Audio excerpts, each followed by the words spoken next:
Machiavelli Mills TV. So look, y'all, Terence Bud Crawford was on Joe Rogan's podcast, right? And shout out to Joe Rogan, because every time somebody goes on that podcast, they get a lot more exposure than they have been previously getting. For example, Andrew Scholes, even though I feel like he has a great following from the Brilliant Idiots podcast, but when he went on there, he started taking off. So look, anyway, Terence Crawford goes on there and Terence says that he doesn't need Errol Spence Jr. Errol Spence needs him. He don't need Errol Spence. He already Hall of Fame. He don't need Errol Spence. Errol Spence needs him. hey, y'all, look. I promise y'all, Bud don't even believe that. Bud don't even believe that. All that he talking, it sounds good, but Bud know he lying. He know he lying through his teeth. Both of them need each other. That's a fact. Both of them need each other. Because truthfully, yes, I give it to Bud. A lot of people have Bud as the #1 pound-for-pound fighter in the world, and I wouldn't disagree, right? But let's be real. Yes, he cleaned out 140. Dope accomplishment. Congratulations to you, brother. That was great. That was fantastic. He's a phenomenal fighter. But you fighting at welterweight right now, 147. You fighting at 147. And at 147, who have you fought? Seriously, Jose Benavidez? Come on, man, Jeff Horn? Seriously, Jeff Horn? No disrespect to Jeff Horn, but like them are not top tier opponents he fighting. Amir Khan, after Amir Khan been stopped a few times, have been hurt a few times, like nah, man, no, not at all. You know, you're at 147 now. For you to have a legacy, a legendary legacy. Like if you want legendary status like Manny Pacquiao, you got to go out and fight Errol Spence. If Errol Spence want to be recognized as an icon, I'm sure he knows he has to fight Terence Crawford. It gotta happen. You can't go around like they gotta fight each other eventually. And him saying that he don't need Errol Spence, that's disingenuous. Bo Mac know you need Errol. For real. Yeah, you can get into the Hall of Fame, what you did now, yeah, for sure. But if you want to be iconic, you want to dare to be great, for real, you know, you got to meet Errol Spence and you got to unify. If that's like for real, like, come on, man. Let's keep it a buck. Let's keep it 1,000. You know, that sounds good, but nah, bro. Everybody in the world know if you want to be legendary, y'all gotta have that fight happen. You gotta, it gotta happen.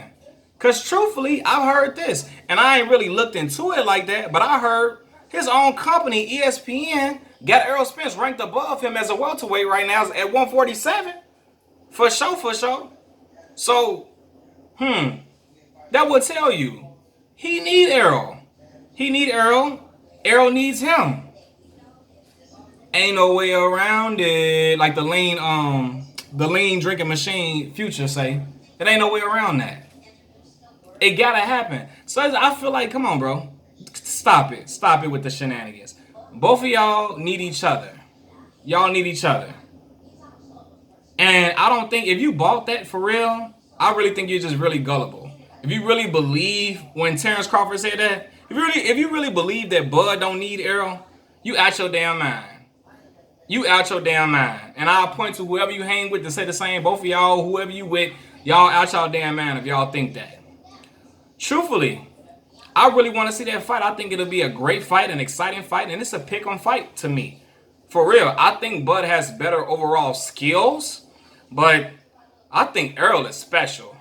I think he's special. I think Bud is phenomenal. I think he's phenomenal, but I think Errol is special.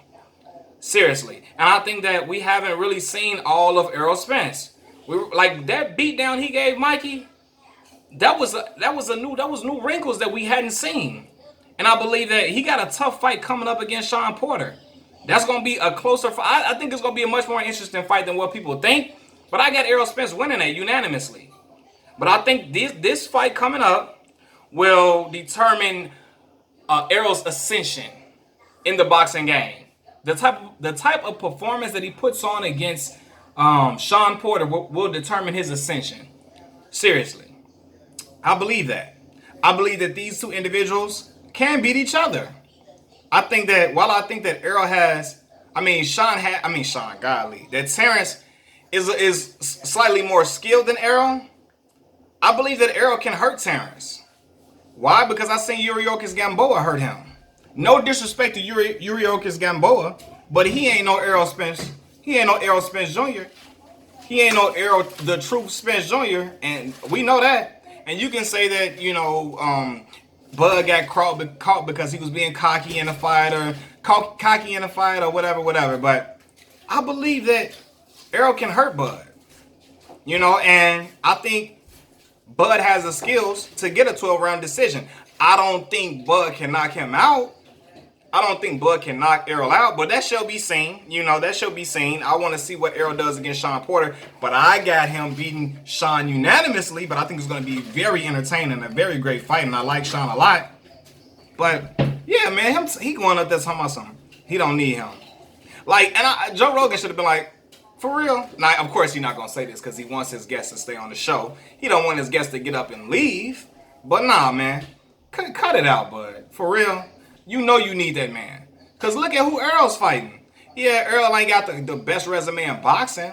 But shoot, he fought Kell Brook and went over to Kell Brook's backyard and took his belt and gangstered his belt off of him and broke him down in the fight. Now you can argue, he was coming off the Triple G fight and yada yada yada. Nah, if you ain't up to it, don't take this fight. Take another tune-up before you fight Errol, if that's the case. If you wasn't ready like that, Kell thought he had it in the bag and he thought he could beat Errol. And Errol showed him that he was different. Errol really liked that.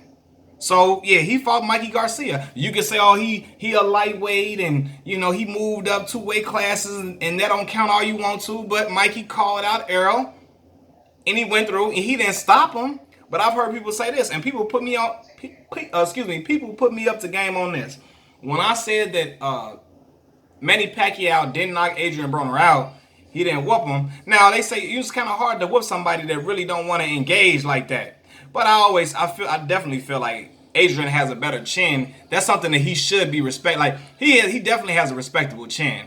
If it's something about Adrian that's respectable, Adrian Broner has a respectable chin. His chin he has a granite chin. But it is kind of hard to knock guys out when they're really not looking to engage. And Mikey Garcia was looking to survive because he got the beating of a lifetime. He got the hell beat out of him by Errol Spence. But okay, cool. Alright, you don't want to give him the Kell Brook win. You don't want to give him Chris Algieri. You don't want to give him Lamont Peterson. You don't want to give him Mikey Garcia. He's fighting Sean now. So let's see what happens right here. Let's see what happens with this one. But I can tell you right now, who Bud over there fighting like Bud ain't fighting no disrespect. Amir Khan and Jose Benavidez and Jeff Horn, them ain't the same type of fighters Kell Brook. Shoot, hell, Terence can fight Kell Brook next. Let him fight Kell next. If Kell looking to make their fight and looking to get back in there, let him fight Kell next. But, yeah, bro, nah. You need Errol Spence and Errol Spence needs you. Errol Spence want to be great. If he dare to be great, if he dare to be iconic, all-time great, he got to fight Bud. He got to meet Bud. If Bud want to be great and want to be recognized as the best welterweight in the world, he got to fight Errol. No ifs, ands, or buts about it. I don't care. I don't care what he talking about. He know that ain't real. He know that ain't true. He know he got to get up in there and see that man. They got to see each other. And when them two titans collide, we're going to see who the best is. For real, for real.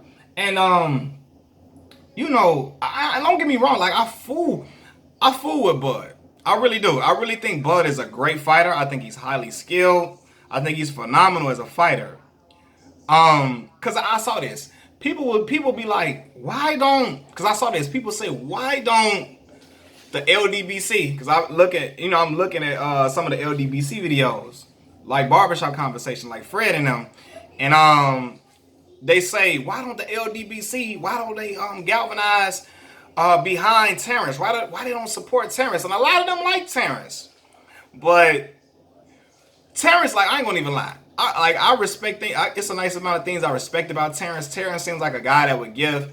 He would definitely be. He seems like a giving person. I always salute him for staying with his lady and staying true to his woman. When he got the rags, when he got the bread, he stayed with his lady, and I respect that. I respect that a ton, because a lot of people would have dipped and got them a new made up girl.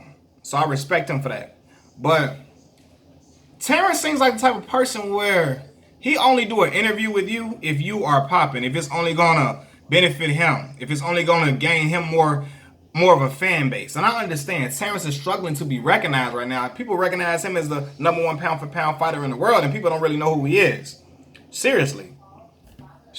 And I'm not saying people really know who ERROL is like that, but I believe slightly more people know who ERROL is more than Bud. So of course Bud, he want to do things that'll help his career out. I understand that. But I think when Bud sees like regular interviewers, like if I were to come try to interview Bud, I don't think Bud would give me an interview at all. I believe ERROL will though. I believe ERROL will. And I'm not saying I know he will, man. I'm not saying that Bud has to interview with everybody. But I don't know, I feel like Bud not doing no interviews unless it's something that's beneficial to him. ERROL seems to be more of a man of the people to me.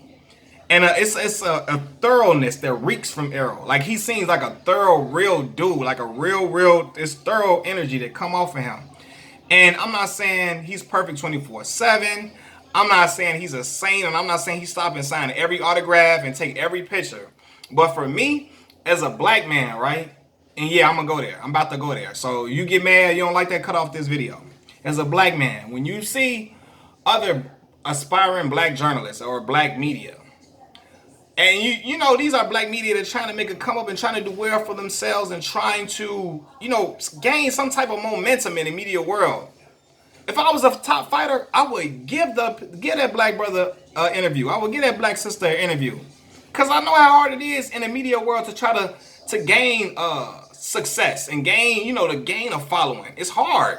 But I know if I'm a top fighter, if I give this person an interview, it could possibly change their life. A lot of the young black brothers, they trying to do something positive, productive, bought them a camera, trying to build up their fan base. I would do that. And I think ERROL recognizes that too. Give an opportunity to young black media members to try to change their life and progress forward in what they're doing. Bud look at it like, look, I don't give a damn if you ain't doing nothing. If you ain't big time, I don't like interviews anyway, so I ain't interviewing you. If you ain't a big time dude, I'm not sitting down talking to you unless you a big time media member. And the LDBC says that Bud don't really be fooling with them. They don't get interviews like that. He don't want to get him interviews, and when they try to interview him, he'll send somebody else to come interview. Oh, you talk to him. I'm cold shoulder. I ain't talking basically in so many words. Nah, talk to him. And to me, that ain't real. That ain't real because Bud come from Omaha, Nebraska. I'm from the hood of Omaha, Nebraska. He know the odds are stacked against.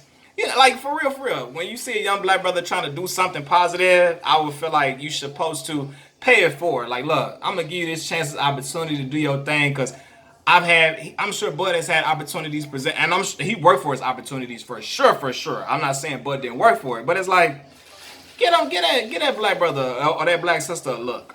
For real, Bud. That's how I feel. And it ain't gotta be 20-minute interview, 10, 15 minutes. It could be 2-3 minutes, 2 minutes, a minute, whatever. Get them a piece of your time to help them out. And I think ERROL does that. I see ERROL do interviews with the LDBC. And it don't be long a lot of times. Sometimes ERROL can be fresh out of a fight. He may not feel like talking like that, but he'll still talk to you.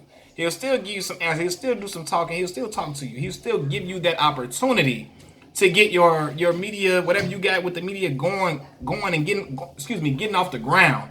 And that's why I think the LDBC and a lot of other people ride with ERROL more, because ERROL seems to be more, I don't know, he seems more thorough, more, when it comes to that aspect, he seemed more of he recognized a lot of stuff, and ERROL not scared to speak on a lot of things that I don't think Bud want to talk about.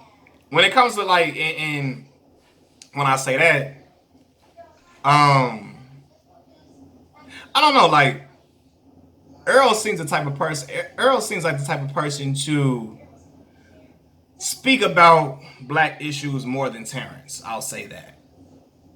I don't think Terence want any part of it. I think Terence don't want any part of that type of stuff. I could be wrong, but I think ERROL is more prone to talk about black issues in the community. Like he'll talk about that with no problem. I think Terence will be more hesitant to do that. And I think this is the feeling I get from Terence. And this is not saying I don't like Terence. I'm a fan of Terence. In the ring, like, Terence is brilliant. He's absolutely brilliant. He's marvelous. But it's just something make me gravitate to ERROL more. Just something more authentic about ERROL. For real. And I feel it. And Errol ain't come up in the slums in the hood, and he ain't got the same story that most of us black people got.